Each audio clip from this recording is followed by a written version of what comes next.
Hello, everyone, and welcome back to Politics Now. We're talking about modern politics in modern America. And today, we're going to be reviewing a potential prediction for the 2023 Kentucky gubernatorial election and why Louisiana might tell which way the gubernatorial election in Kentucky might go. So, yeah, let's get into that. So, Kentucky, like Louisiana, or formerly like Louisiana, they have a Democratic governor in a deep Republican state, like Republican plus 17 or 14, or basically it doesn't matter once you get into the teens or the 20s. So there's a Democratic governor. He won in 2019 because the previous governor was absolutely terrible and he had terrible approval. And the Democratic incumbent, or now governor, Andy Beshear, he has the privilege of having a last name of a former governor of Kentucky who was also a Democrat that was well liked. So he pretty much got elected and nominated just based on his last name. If he was a generic Democrat, he probably would have lost. Even with Matt Beaven being so disapproved of, he probably would have lost, but people like the Bashir name, so they voted him in. And even then, even though Matt was in the toilet and he had the benefit of basically tying himself to the popularity of his father governor, he still was within a relatively tight margin when it comes to winning the governorship. 0.4% is not exactly the margin that you want for winning a governorship, especially on your first time, because you're going to need a decent amount, especially in a state where a majority of the people there are not voting for your party and do not support pretty much anything that you are pushing. So, Andy Bashir not only needs to fight with that, but he also needs to fight with the fact that 2023, they're putting up a much more competent candidate, Daniel Cameron.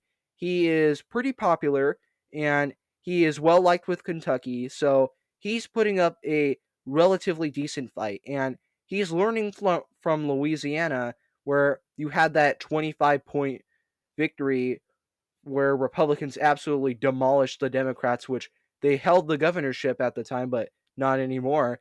He's learning from that and he's using the same tactics to hopefully win. And he's been endorsed by Trump. He's gotten that boost. So Daniel Cameron has a lot of things going for him that Republicans just didn't have in 2019. Andy Bashir, on the other hand, he really hasn't done anything because the Republicans in Kentucky just keep blocking him from doing anything. So that would be a drawback, but I think it might actually be a benefit for him because if people saw his actual policy positions, he's nothing like his father. He is not moderate or even right or like middle left leaning at all. No, he's a far left liberal. And if people were voting on that and if he actually passed some of the stuff that he wanted to pass, he would have not be facing very high chances of winning re-election because at this rate he doesn't really do anything. He just can't do anything. And Kentucky, they're putting up a pretty good candidate for the Republicans. Will it be enough to beat him? Honestly, it's kind of a coin toss because again, Andy Bashir hasn't really done anything and the Bashir name is still pretty powerful, and Daniel Cameron, uh, he's still going up against an incumbent, which that is always going to benefit Andy Bashir. So Andy Bashir, he's in he's on shaky footing right now because if he is able to keep just doing nothing and he rides on his name again and maybe Daniel Cameron screws up somehow, he definitely has a decent shot at winning. But if none of those happen, it's going to be a 60-40 chance if Daniel Cameron wins the governorship.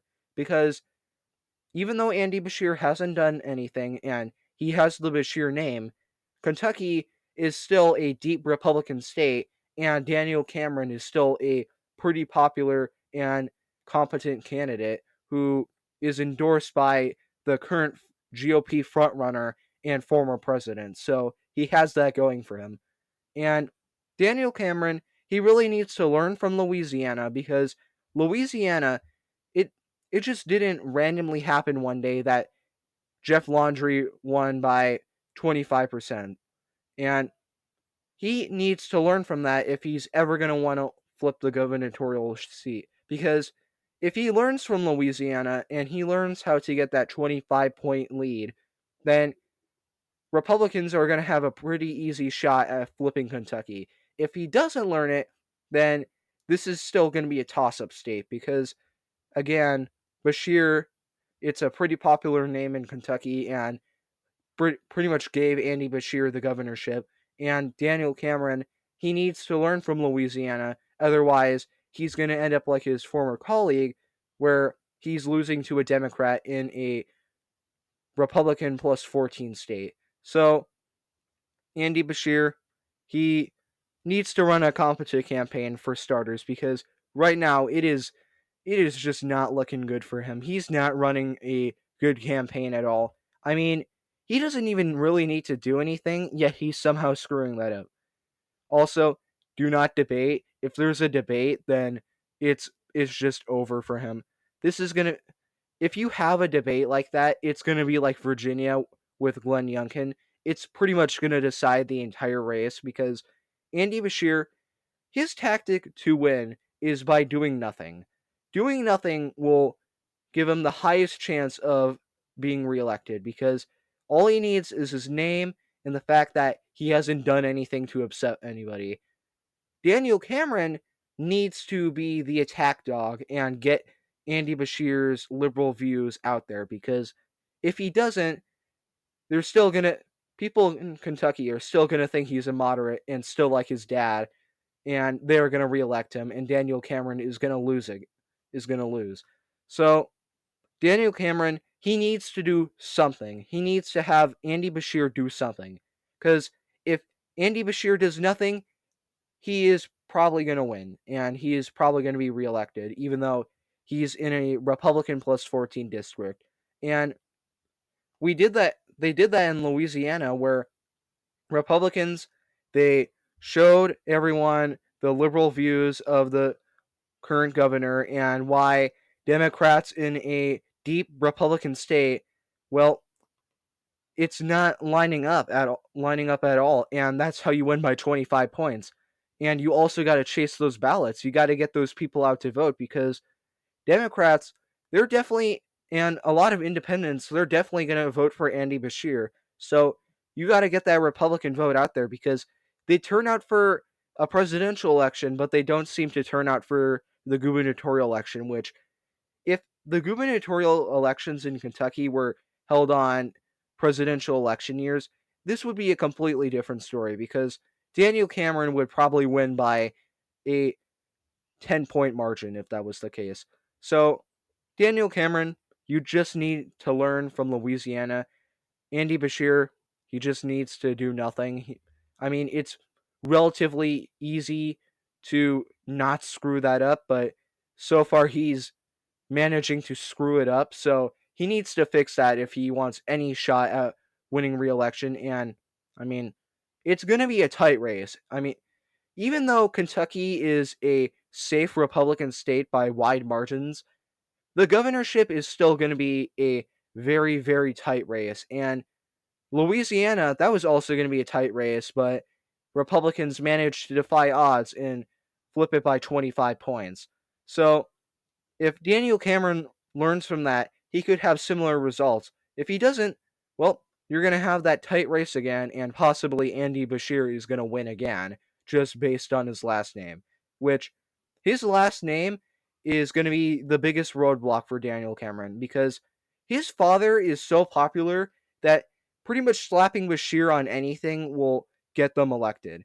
And Andy Beshear, that's the whole reason he's in office. That's the whole reason why people like him, is because they remind him of his dad. And you need to destroy that, otherwise they're just going to keep thinking of his dad and keep reelecting him. So, Daniel Cameron, he's doing pretty good right now, but he needs to run that competent campaign. Andy Beshear, he's not doing too good right now, but eh, he'll probably turn it around at some point, or he might even screw up bad. He might even do the thing where the Democrats thought they were going to win the gubernatorial election in Virginia by wide margins, but again, the Republicans ended up winning it, but because the Democrats just ran a really bad campaign and the Republicans ran a really good candidate with a really good campaign. And Kentucky, that could happen again, but yeah, you got to work for it. So if you think Daniel Cameron will win, leave them in the comments below. If you think Andy Bashir will win, leave them in the comments below. And I'll see you guys next time. Bye.